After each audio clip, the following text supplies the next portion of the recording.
கனடாவின் கல்கரி நகரில் கடந்த 2025 ஏப்ரல் மாதம் முதல் இதுவரையான காலப்பகுதியில் மிரட்டி பணம் பறித்தல் மற்றும் வன்முறைகளுடன் தொடர்புடைய 49 சம்பவங்கள் பதிவாகியுள்ளன.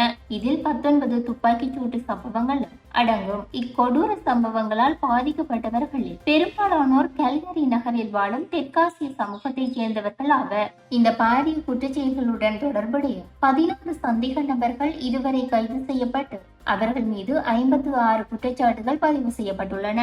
இந்த நெட்வொர்க்குடன் தொடர்புடைய ஏனைய குற்றவாளிகளை கண்டறிவதற்காக 10 பேரின் விவரங்களை கல்கரி போலீசார் உத்தியோகபூர்வமாக வெளியிட்டுள்ளனர்.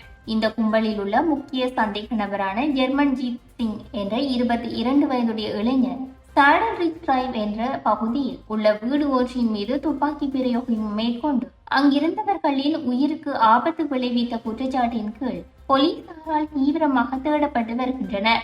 இவர் தன்னை மறைத்துக் கொள்வதற்காக ஜெர்மன் சிங், ஹெரிங் சிங் அல்லது ஹேரி சிங் ஆகிய பெயர்களையும் பயன்படுத்தக்கூடும் என போலீசார் எச்சரித்துள்ளனர். போலீசாரால் அடையாளப்படுத்தப்பட்டு நீதிமன்ற நடவடிக்கைகளுக்கு உட்படுத்தப்பட்டுள்ள ஏனைய சந்தேக நபர்களின் விவரங்கள் ரவுதர் சித்தூர், ஐஸ்காரன் சிங், ஹரன்பியர் சிங், அமன்தீப் சிங், அனுராக் சிந்து, இஷான் தீப் சிங், அமன்தீப் மால்ஹி, சந்தீப் சிங், தஷ் கௌதம், ஆகாஷ்தீப் சிங், ககன்தீப் சிங், பர்தீப் சிங், தரண்வீர் சிங் மற்றும் புருகாரன் தலிவால் கல்கரி நகரின் சிட்டிஸ்கேப் மற்றும் சாடல் ரிச் ஆகிய பகுதிகளில் இடம்பெற்ற தனித்தனி மிரட்டல் சம்பவங்களுடன் தொடர்புடைய மேலும் சில சந்தேக நபர்களை அடையாளம் காணும் பணிகளில் போலீசார் ஈடுபட்டுள்ளனர். இது குறித்து கல்கரி போலீஸ் கண்காணிப்பாளர் ஜெஃப் விடுத்துள்ள எச்சரிக்கையில் இந்த கொடூரமான குற்றங்களில் ஈடுபட்டுள்ள ஒவ்வொருவரையும் கண்டறிந்து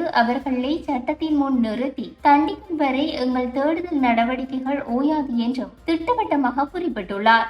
இந்த செய்தி உள்ளிட்ட மேலதிக விரிவான செய்திகளுக்கு www.behindmenews.org என்ற எமது இணைய பக்கத்தினை பார்வையிடவும்.